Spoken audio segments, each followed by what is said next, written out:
إن الحمد لله نحمده ونستعينه ونستغفره ونعوذ بالله من شرور أنفسنا وسيئات أعمالنا من يهده الله فلا مضل له ومن يضلل فلا هادي له أشهد أن لا إله إلا الله وحده لا شريك له وأشهد أن محمدا عبده ورسوله لا نبي بعده اللهم صل وسلم وبارك على نبينا وحبيبنا محمد صلى الله عليه وسلم وعلى آله وأصحابه ومن تبعهم بإحسان إلى يوم الدين. أما بعد فيا عباد الله أوصيكم وإياي بتقوى الله فقد فاز المتقون. فقال تعالى: يا أيها الذين آمنوا اتقوا الله حق تقاته ولا تموتن إلا وأنتم مسلمون. يا أيها الناس اتقوا ربكم الذي خلقكم من نفس واحدة وخلق منها زوجها وبث منهما رجالا كثيرا ونساء واتقوا الله الذي تساءلون به والأرحام إن الله كان عليكم رقيبا. يا أيها الذين آمنوا اتقوا الله وقولوا قولا سديدا يصلح لكم أعمالكم ويغفر لكم ذنوبكم ومن يطع الله ورسوله فقد فاز فوزا عظيما. Hadirin jemaah salat Jumat Masjid Jami' Aliyah azza Allah wa iyyakum ajma'in. Suatu kepastian bahwasanya dan keniscayaan setiap manusia akan mengalami ujian. Hakikatnya kehidupan ini adalah ujian. Cobaan akan menimpa setiap dari kita. Demikian juga musibah. Musibah demi musibah pasti akan kita hadapi selagi hayat kita mengibadah. Kehilangan, kekurangan, kesedihan, penyesalan, kegagalan, kesulitan, penderitaan, kesalahan, hingga musibah terbesar yang kematian. Mati merupakan musibah terbesar dan Allah Subhanahu wa taala menyebutkannya di dalam Al-Qur'an, kematian sebagai musibah. Fa asabatkum musibatul maut. Lalu kamu ditimpa musibah kematian. Dengan demikian, kematian memang musibah paling besar dan bencana yang paling dahsyat yang akan menerima diri seseorang. Sungguh pun demikian, para ulama menyebutkan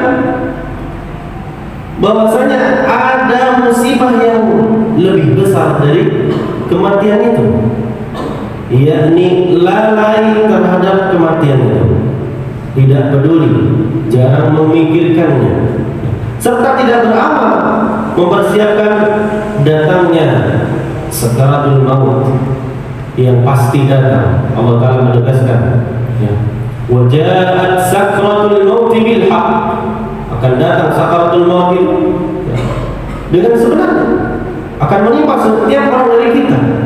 Kita calon-calon jenazah sudah pasti, dan kematian itu pelajaran bagi orang-orang yang mau mengerti, sekaligus ya, pemikiran bagi orang-orang yang mau berpikir. Namun hadirin, kematian tersebut dirahasiakan. Ya. 3 rahasia di dalam kematian setiap orang. 1, waktunya. Tidak ada yang mengetahui kapan akan tiba malaikat maut menghadap kepada dirinya untuk mencabut rohnya dari badannya. Tidak ada yang tahu. Allah Ta'ala menegaskan, wa likulli ummatin ajal. Setiap umat, setiap orang memiliki batas waktu. Kalau makanan ada tanggal expirednya, tunggakan ada jatuh temponya. Demikian juga kehidupan kita akan tiba, ya, habis jatah kontrak hidupnya. Idza fa idza jaa ajaluhum la yastakhiruna sa'atan wa la yastaqdimun. Kalau ajal itu telah ditetapkan dan datang, tidak ada yang bisa memundurkan, memajukannya, walaupun hanya 1 detik. Yang kedua, dirahasiakan tempatnya. di mana kiranya kita akan meninggal. Banyak orang membeli tanah untuk tempat dia dikuburkan, tapi kenyataan dia wafat di negeri orang, di luar negeri dan seterusnya. Tidak ada yang mengetahui. Allah Ta'ala menegaskan, wa ma tadri nafsun madza taksibu ghadan. Tidak ada seorang pun yang mengetahui apa yang akan dia lakukan esok hari. Hatta dia telah merencanakan sedetail mungkin, belum tentu dikerjakan besok kalau Allah tidak mengizinkan. Wa ma tadri nafsun bi ayyi ardin tamut. Dan tidak ada seorang pun yang akan mengetahui di belahan bumi mana dia akan dikubur, akan dikebumikan. Tidak ada yang tahu. Kejadian terakhir, bagaimana 5 orang ternyata dikuburkan di dasar lautan Samudra Atlantik, harus menyewa kapal selam ini bermiliar-miliar. Ternyata Allah menghendaki 5 orang itu terkubur di dasar lautan dengan cara seperti itu. Dan yang terakhir adalah yang paling penting, bagaimana keadaan kematian itu. Karena ini adalah yang paling penting. Seperti apa kita akan mati. Banyak orang menginginkan hidup enak, tapi tidak memikirkan bagaimana mati yang enak, kematian yang enak. Padahal Nabi kita SAW bersabda, wa innama al-a'mal bil khawatim. Amal itu tergantung akhirnya. Apakah ke akhir hidup kita baik, yang kita sering sebut husnul khatimah, atau akhir hidup kita buruk, yang kita sebut su'ul khatimah. Jangan terlena apabila kita di atas kesolehan kebaikan. Tidak ada yang bisa menjamin akhir hidup kita dalam keadaan yang baik. Hatta Nabi kita menegaskan, inna ahadakum, sesungguhnya di antara kalian, la ya'malu bi amali ahli jannah, beramal dengan amalan penduduk surga, soleh, taat, ya, akhlaknya bagus, ya, dermawan dan seterusnya.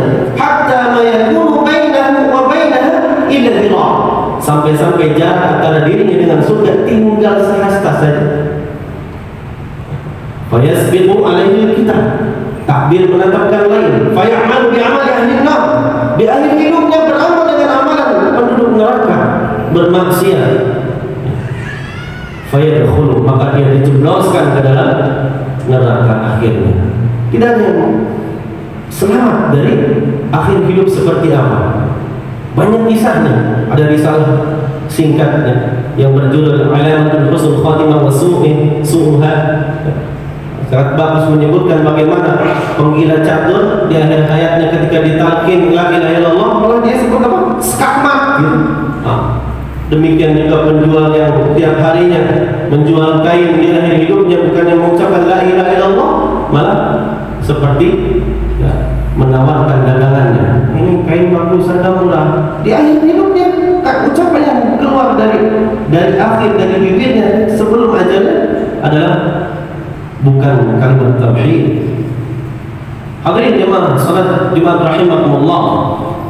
Nabi kita menyebutkan di antara apa yang bisa menyebabkan seseorang husnul khatimah, kata beliau di dalam hadis riwayat Imam At-Tabrani disahihkan oleh Syekh Al-Albani, sana'iul ma'ruf, kata beliau sallallahu alaihi wasallam, perbuatan-perbuatan baik yang ma'ruf tapi masani'as su', akan menjaga, akan menyelamatkan seseorang dari masari'at as-su'. Masari' jamak dari masra', yang artinya kematian, dari kematian-kematian yang buruk. Jadi perbuatan baik kepada orang lain, kebajikan, ihsan, itu bisa menyelamatkan seseorang dari su'ul khatimah. Lalu para ulama menegaskan yang dimaksud masari' as-su' apa sih? Kematian-kematian buruk itu seperti apa? Maka para ulama menyebutkan setidaknya menjadi 2 makna. Makna yang pertama yang dimaksud masari' su', kematian yang buruk yang kita sering sebut su'ul khatimah, adalah kematian ketika seseorang meninggalkan kewajibannya. Seseorang diwajibkan berpuasa Ramadan, dia sengaja berbuka, ketika dia makan secepatnya takut malaikat maut datang menjemput, dia mati dalam keadaan meninggalkan kewajibannya. Atau seseorang yang sengaja meninggalkan sholat duhur, sholat asar, lalu di pertengahan jalan Allah takdirkan tabrakan dan yang lain-lain, alhamdulillah, lalu akhirnya ajalnya di situ, dalam keadaan meninggalkan kewajiban. Inilah masalih su, atau kata para ulama, seseorang yang melaksanakan larangan Allah. Allah melarang untuk bermabuk-mabukan, khamar, minum khamar. Ya. Dia tidak pernah seumur hidup minum khamar, dan minum khamar kaget badannya. Lalu di situ akhirnya Allah menakdirkan orang tersebut mati dalam keadaan minum arak. Nah, inilah masalah isu. Seseorang berzina sembunyi-sembunyi, pergi ke hotel kemana, ya. Lalu Allah takdirkan dia bermaksiat, meninggal dalam keadaan bermaksiat. Inilah masalah isu. Atau mana yang kedua, kata para ulama, yang dimaksud dengan masalah isu adalah kematian yang tidak biasa, yang tidak normal, kematian yang bisa dianggap mengenaskan. Dan kematian-kematian yang mengenaskan ini Nabi kita sudah berlindung kepada Allah di dalam doa beliau. Di antaranya beliau berdoa kepada Allah, Allahumma inni a'udzubika minat taraddi. Ya Allah, aku berlindung kepada Engkau dari kematian akibat terjatuh dari tempat yang tinggi. Ya. Wal hadam, ya Allah, aku berlindung kepada Engkau dari kematian karena tertimpa benda-benda keras, tertimpa longsor, tertimpa kren misalnya. Wal gharq, dan aku berlindung kepada Engkau dari kematian karena tenggelam. Wal haraq, aku berlindung kepada Engkau ya Allah dari kematian karena terbakar. Wa a'udzubika an yakhbatani syaitan indal maut, dan aku berlindung kepada Engkau ya Allah kematian diganggu ketika ajal menjemput, diganggu syaitan menyesatkannya.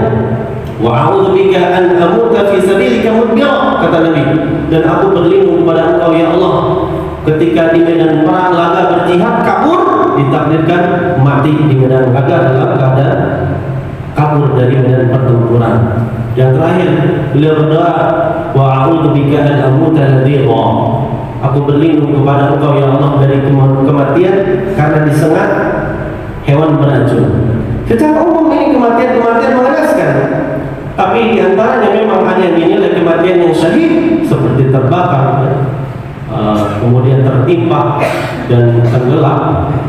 Namun secara umum ini kematian yang mengenaskan, yang terkadang kematiannya mendadak sehingga seseorang tidak sempat untuk bertobat kepada Allah Subhanahu wa taala. Maka untuk terhindar dari hal-hal yang tadi disebutkan, masalih al-ma'ruf, harus kita memperbanyak perbuatan ma'ruf, ya, hatta dengan yang terkecil sekalipun. Terbiasa kita tersenyum kepada orang lain, berkata jujur, berucap yang baik kepada orang.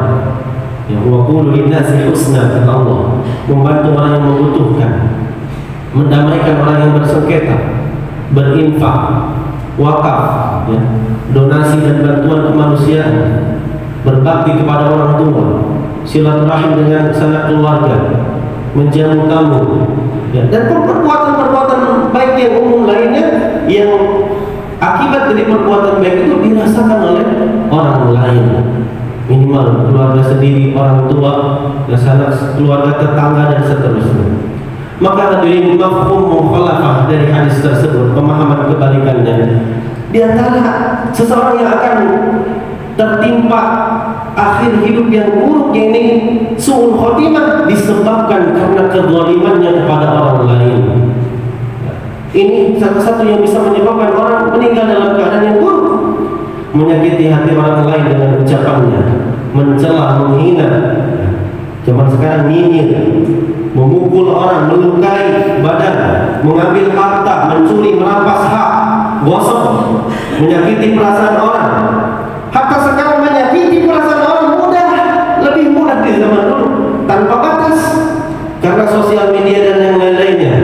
Cukup dengan postingan, komentar, ya, kemudian status dan yang lain-lainnya, chat, seterusnya, kita dengan mudah menyakiti orang yang jauh di belahan bumi yang lain dan tanpa batas. Ya. Kalau kita berinteraksi dengan orang terbatas, ya, kita bisa memukul orang di mana saat kita keluar rumah mungkin, tapi kita di dalam rumah saja bisa menyakiti dengan postingan, status, chatting, komentar dan yang lain-lainnya, menjatuhkan kehormatan orang lain, merendahkan, menggunjing, ghibah, yang menyebarkan aib, menuduh, fitnah, ya, menyebarkan berita bohong, hoax, menipu, prank, ujaran kebencian, yang mengobarkan permusuhan, namimah, adu domba, ya, melangkapi orang lain dengan julukan-julukan yang buruk, padahal Allah melarangnya. Wala talmizu anfusakum wala tanabazu bil alqab. Mudah di zaman sekarang. Ini semua hati-hati. Apabila kita gunakan sosial media untuk menyakiti orang lain, hati-hati. Su'ul khatimah bisa menjemput kita. Maka hadirin, marilah kita mudah-mudahan senantiasa istiqomah di dalam agama kita, di dalam sunnah-sunnah Nabi kita sallallahu alaihi wasallam. Dengan mudah-mudahan kita diwafatkan dalam keadaan husnul khatimah. Amin ya Allah ya rabbal alamin.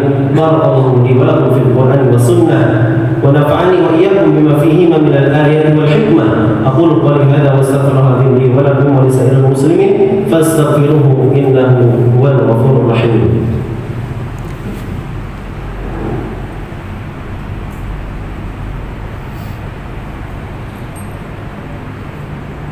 الحمد لله رب العالمين والعاقبة للمتقين ولا عدوان إلا على الظالمين. أشهد أن لا إله إلا الله الملك الحق المبين وأشهد أن محمدا رسول الله الصادق وعد الآمين. والصلاة والسلام على أشرف الأنبياء والمرسلين حبيبنا ونبينا محمد وعلى آله وأصحابه ومن تبعهم بإحسان إلى يوم الدين. Hadirin yang masyaallah rahimakumullah, di khutbah yang kedua ini kami mengingatkan bahwasanya seseorang ketika meninggal, maka yang dikenang oleh orang lain adalah apa yang telah dia lakukan. Apakah orang akan dikenang kebaikan dan jasa-jasanya, atau orang akan diungkit-ungkit, disebut-sebut keburukan dan kejelekannya? Maka orang-orang yang meninggal lalu dikenang jasa-jasanya, kebaikannya setelah kematiannya, ini ciri husnul khatimah. Apabila seseorang ketika meninggal, yang tersisa, yang diingat orang-orang dan yang diungkit-ungkit adalah keburukan dan kejahatannya, ini sungguh tanda su'ul khatimah. Di masa Nabi sallallahu alaihi wasallam diusung jenazah menuju ke kuburan, lalu disebut-sebut, dipuji-puji orang tersebut kebaikannya. Maka kata Nabi, fawajabat, maka layak, wajib. Lalu jenazah tidak berselang lama diusung jenazah kedua menuju ke kuburan yang sama. Hadir di sana para sahabat dan Nabi sallallahu alaihi wasallam. Lalu diungkit-ungkit, disebut-sebut keburukannya, kejelekannya. Wah, ini pernah berbuat begini, pernah menyakiti saya begini, kelakuannya seperti ini. Diungkit keburukannya. Maka kata Nabi, fawajibat, maka harus, layak, wajib. Maka terheranlah, termasuk di antara yang menanyakan adalah sahabat Umar bin Khattab radhiyallahu anhu. Beliau bertanya, "Ma wajibat?" Apa yang wajib, wahai Nabi? Maka kata Nabi menjelaskan, "Hadza athnaitum alaihi khairan." Yang jenazah pertama yang kalian sebut-sebut puji-puji kebaikannya, fawajabat lahul jannah, wajib masuk ke dalam surga. Wa hadza athnaitum alaihi syarran. Adapun yang kedua yang kalian ungkit-ungkit, sebut-sebut keburukannya, fawajabat lahun nar, wajib dijebloskan ke neraka. Apa kata Nabi? Antum syuhada'ullahi fil ardh. Kalian semua adalah saksi Allah di muka bumi. Bagaimana kita dinilai oleh orang lain akan menjadi saksi. Apakah kita semasa hidupnya baik sehingga kebaikan itu dikenang oleh orang lain, disebut-sebut, dan itu adalah ciri dari husnul khatimah. Maka saat orang yang menebar keburukan senantiasa menebar kejahatan yang hari ini masih mulutnya ya, tajam, perbuatannya senantiasa menyakiti orang, berhenti, stop. Jangan sampai hal tersebut menjadikan kita meninggal dalam keadaan husnul khatimah. Alhamdulillah, alhamdulillah. Maka ketika orang seperti itu yang jahat, yang buruk perangainya meninggal, apa kata Nabi sallallahu alaihi wasallam? Yastarihu minhul ibad wal bilad wasyajar wad dawab. Orang-orang beriman, negeri-negeri, pepohonan serta binatang-binatang lega dengan kematian. Maukah kita seperti itu? Alhamdulillah. Maka mulai dari sekarang mari kita memperbaiki diri kita dengan sebaik-baiknya, memperbaiki ucapan yang keluar dari mulut kita terhadap orang lain, memperbaiki sikap kita terhadap keluarga kita, tetangga kita, teman-teman kita, kolega kita, seluruh manusia yang kita senantiasa tiap hari bermuamalah karena kita makhluk sosial. Mari kita perbaiki diri kita. Mudah-mudahan kita istiqomah di dalam kebaikan sehingga kita dikenang kebaikannya pula dengan itu pula kita mendapatkan rahmat dari Allah Subhanahu wa taala untuk dimasukkan dengan keridhaannya ke dalam jannah-Nya. Amin ya rabbal alamin. Faqala ta'ala إن الله وملائكته يصلون على النبي يا أيها الذين آمنوا صلوا عليه وسلموا تسليما اللهم صل على محمد وعلى آل محمد كما صليت على إبراهيم وعلى آل إبراهيم إنك حميد مجيد اللهم بارك على محمد وعلى آل محمد كما باركت على إبراهيم وعلى آل إبراهيم إنك حميد مجيد اللهم اغفر للمؤمنين والمؤمنات والمسلمين والمسلمات الأحياء منهم والأموات إنك سميع قريب مجيب دعوات يا قاضي الحاجات اللهم أعز الإسلام والمسلمين وأذل الشرك والمشركين ودمر أعداءك أعداء الدين ربنا آتنا من لدنك رحمة وهيئ لنا من أمرنا رشدا اللهم إنا نسألك رضاك والجنة ونعوذ بك من سخطك والنار ربنا آتنا في الدنيا حسنة وفي الآخرة حسنة وقنا عذاب النار عباد الله إن الله يأمر بالعدل والإحسان وإيتاء ذي القربى وينهى عن الفحشاء والمنكر والبغي يعظكم لعلكم تذكرون فاذكروا الله يذكركم واسألوه من فضله يؤتكم ولذكر الله أكبر أقيموا الصلاة